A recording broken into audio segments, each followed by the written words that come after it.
I never imagined that a single contract, 6 pages of fine print I barely skimmed, would turn me into the villain of my own family. But according to half the people I love, I'm selfish, greedy, and ruining someone else's happiness. So here I am, asking strangers on the internet to judge me, because at least Reddit doesn't pretend blood excuses bad behavior. I engaged to my fiancé, Daniel, 2 years ago. We're both practical people. We didn't want anything extravagant, no destination wedding, no 300-person guest list, no Instagram spectacle, just a meaningful ceremony, good food, and a night where our families could finally be in the same room without passive-aggressive small talk. We booked our reception venue early, too early, according to everyone else. It was a renovated historic hall just outside the city, brick walls, tall windows, warm lighting, and enough space for about 120 guests. Not cheap, but not insane either. What sold us was the flexibility. They handled catering, tables, staff, everything except decorations and music. One check, minimal stress. We paid the deposit, then the full amount 3 months later, because they offered a discount for early payment. Here's where the problem begins. 6 months after we booked and fully paid, my younger cousin Emily got engaged. Emily is complicated. She's charming, emotional, and used to things working out for her. She's also the youngest grandchild, which in my family basically makes her royalty. People drop everything for Emily. Schedules rearrange, opinions soften, boundaries blur. When she announced her engagement, everyone was thrilled. I was genuinely happy for her. We congratulated her, hugged her, and I even offered help if she needed planning advice. At first, everything was fine. Then she asked where we were having our reception. When I told her the name of the venue, her face changed, not dramatically, just enough that I noticed. "Oh," she said, "that place is gorgeous." "It really is,"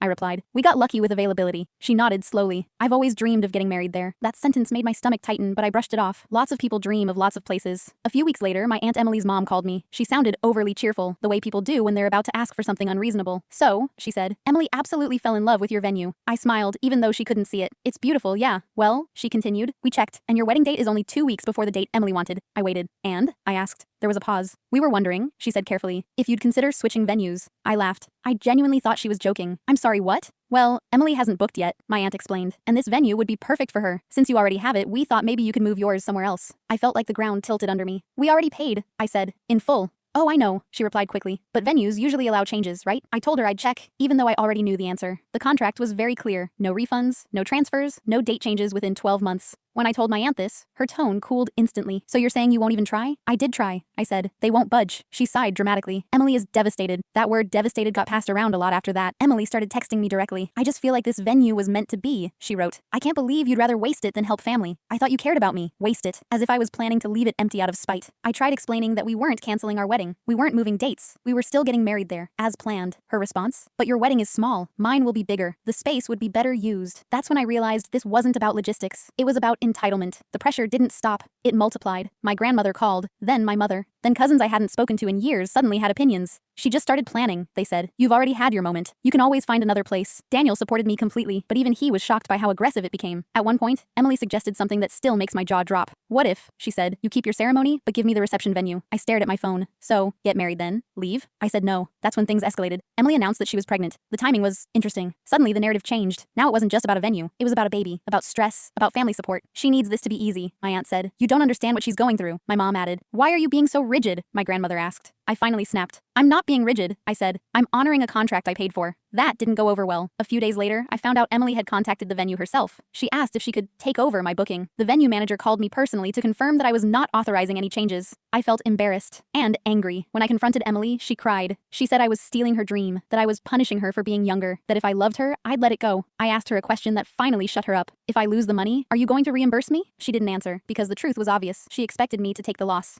As the wedding got closer, family gatherings became tense. People whispered. Invitations were forgotten. I overheard someone say I was choosing money over family. But here's what no one seemed to care about. If I canceled, I would lose every single dollar we paid. Not part of it, all of it. That money was years of savings. And Emily? She hadn't even booked the venue yet. Then, 3 weeks before my wedding, my aunt called again. This time, her voice was cold. "If you don't give Emily the venue," she said, "don't be surprised if people choose not to attend your reception." I hung up shaking. That night, Daniel asked me something that stopped me cold. What if they actually don't show up? I didn't have an answer, but I knew one thing. If I gave in now, I'd regret it forever. And the next thing that happened made everything so much worse. The next thing that happened was not dramatic. It wasn't a screaming phone call or a public confrontation. It was quiet and somehow worse. 3 weeks before our wedding, my mother called me late at night. She didn't ask how I was. She didn't ask how planning was going. She went straight to the point. "I need to know," she said, "if you're willing to compromise." I closed my eyes. "Compromise how?" She exhaled slowly, like she'd been rehearsing this. "Emily is willing to cover some of the cost. Not all of it, obviously, but something. You could move your reception somewhere smaller, and she could take the venue. Something. Out of thousands." I asked my mom a question I'd been holding back. "If this were anyone else," I said, "would you be asking this?" There was a pause. "That's not fair," she replied. "That's my answer," I said. The silence on the other end of the line was heavy. Then she said quietly, "I just don't want this to tear the family apart." I almost laughed. because from where I was standing, the family wasn't tearing itself apart. It was being pulled apart by one person who refused to accept no. 2 days later, Daniel's parents came over for dinner. They knew the situation, but they'd stayed neutral until that night. His father cleared his throat and said, "We heard some relatives might not attend the reception." Daniel stiffened. "From who?" I answered before they could. "My side." His mother frowned. "Because of the venue?" "Yes." She shook her head slowly. "That's disappointing." I waited for the but. Instead, she surprised me. "You paid for it," she said. "You planned it. I don't understand why anyone thinks they're entitled to it." I could have cried from relief. For the first time in weeks, someone wasn't asking me to be the bigger person. They were just acknowledging reality. But my family wasn't done. A week before the wedding, Emily posted something on social media. It wasn't direct, but it was obvious. It's heartbreaking when people choose money over family. Some of us just want a simple, joyful start to our future. The comments were worse. So sad. Family should come first. Karma sees everything. People I knew were liking it. I felt sick. That night, my grandmother called. She didn't yell. She didn't guilt me. She simply said, "If you go through with this, don't expect Emily to forgive you." Something in me finally snapped, not in anger, but in clarity. "I don't need forgiveness for keeping what's mine," I said. "And if that's the condition, then so be it." The line went quiet. The wedding day arrived faster than I expected. The ceremony itself was beautiful, intimate, calm.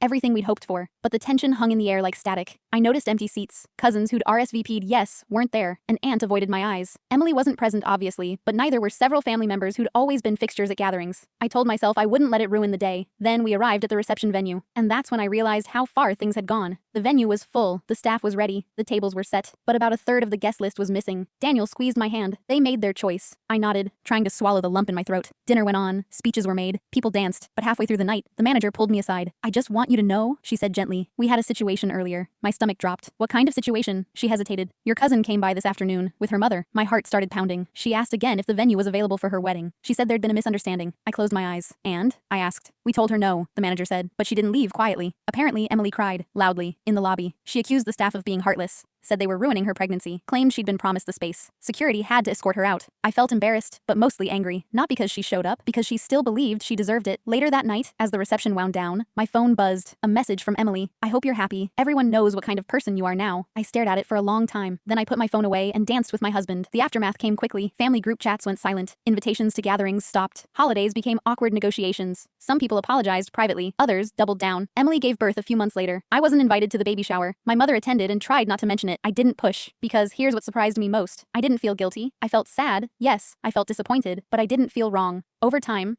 bits of truth started to surface. Emily had assumed I'd cave. She hadn't made backup plans. She told vendors she basically had the venue. When that fell apart, she blamed me. People started seeing the pattern. One cousin admitted, "She's always gotten her way." Another said, "She expected you to fold." Even my mother, months later, quietly said, "I wish I'd supported you more." I didn't say I told you so. I didn't need to, because the lesson was already clear. Keeping the venue didn't make me selfish. It made me honest. I honored my commitment to the contract, to my partner, and to myself. Family doesn't mean sacrificing your boundaries to keep the peace. Sometimes keeping the peace means refusing to be pushed.